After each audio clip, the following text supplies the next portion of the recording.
হতাশাগ্রস্ত হয়ে বান্দা যখন কাঁদতে থাকে আর ডাকতে থাকে, ইয়া আল্লাহ, ইয়া রহমান, ইয়া রহিম, ইয়া হাইয়ু, ইয়া কাইয়ুম।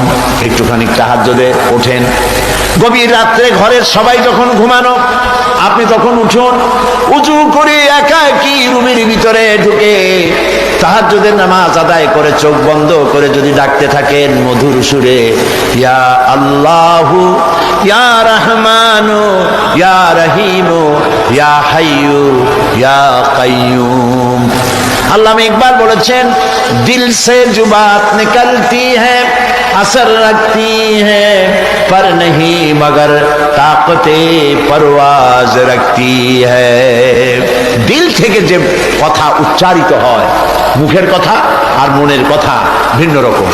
নবীকে প্রশ্ন করা হলো, ইয়া রাসূলুল্লাহ, আইয়ু শাইইন আহাব্বু ইনদাল্লাহি ফিল ইসলাম, ইসলামের মধ্যে আল্লাহর কাছে কোন জিনিসটা বেশি প্রিয়? আল্লাহর কাছে ইসলামের কোন জিনিসটা বেশি প্রিয়?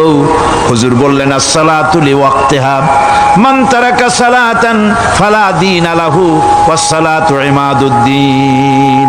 আল্লাহর কাছে সবচাইতে বেশি প্রিয় হচ্ছে নামাজ। সবচাইতে প্রিয় কি? নামাজ। ওয়াক্ত মতো নামাজ আদায় করা আল্লাহ পাকের বেশি প্রিয়। আর এই নামাজ হচ্ছে দ্বীনের খুঁটি।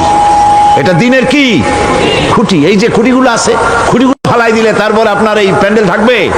থাকবে না। বিল্ডিং এর পিলার ভেঙে দেন, বিল্ডিং টিকবে? ঘরের খুঁটিগুলি উড়ায় ফেলেন, ঘর টিকবে? টিকবে না। দ্বীনের খুঁটি হচ্ছে নামাজ।